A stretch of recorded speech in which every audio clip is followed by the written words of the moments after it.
This edging is worked over 2 stitches at each side of the fabric. So cast on an extra 4 stitches if you want to add this edging to both side edges of your project. Then bring the yarn to the front of the work.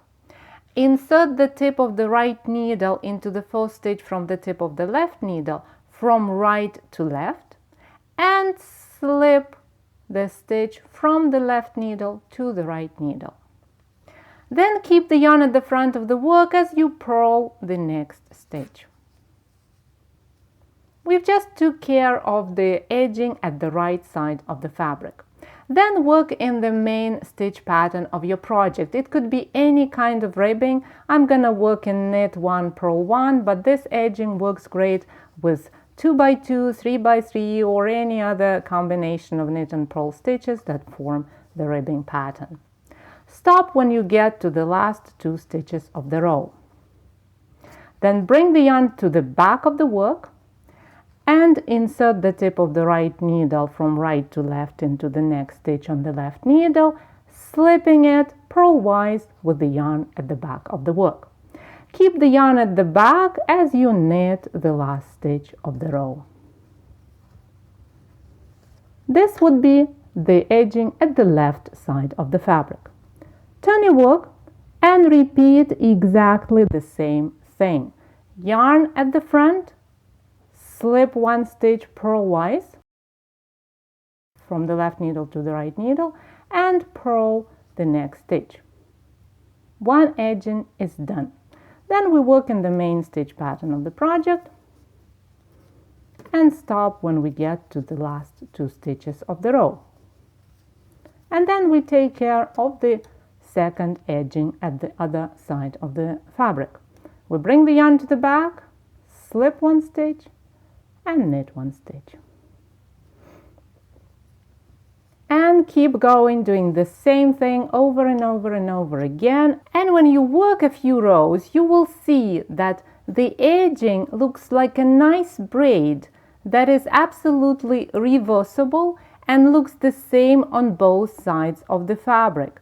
That's a great way to frame ribbing and give it this nice, beautiful edging at the sides, which looks much better than the kind of crooked edging we usually get when we don't treat the edge stitches in any special way. We just work ribbing. So as you see, this edge does not look nice at all. This one is a big improvement. When it is time to bind off stitches, we can do it by purling the first 2 stitches and knitting the last 2 stitches, but we'll get a much better result if we work the stitches of the edging together. Here's how we do it. We bring the yarn to the front of the work and then purl the stitches of the edging together. So we purl 2 stitches together the usual way, and it is the same whether you hold yarn in your right hand or in your left hand. Simply purl 2 together and then bind off stitches in pattern, because this is the best way to bind off stitches of ribbing. It will look really nice and neat. So if you see that this is a knit, you knit it and then bind off. If it's a purl, you purl it and bind off, and do it until you get to the last 2 stitches of the row. When we have only 2 stitches sitting on the left needle, we knit them together. So the yarn is at the back and we simply knit them together. And by working these stitches together, so we bind off and then secure the yarn.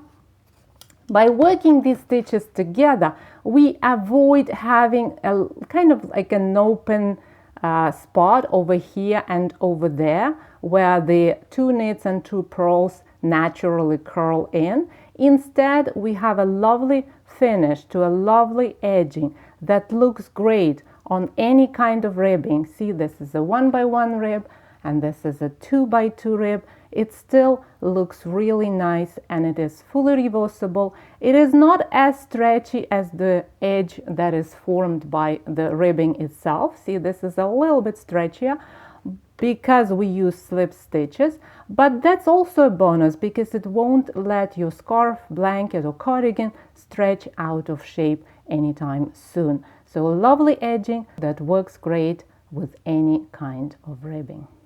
If you find this tutorial helpful, please subscribe to my channel and click the bell icon to be notified every time I publish a new video. Happy knitting, my friend. I'll talk to you in the next tutorial.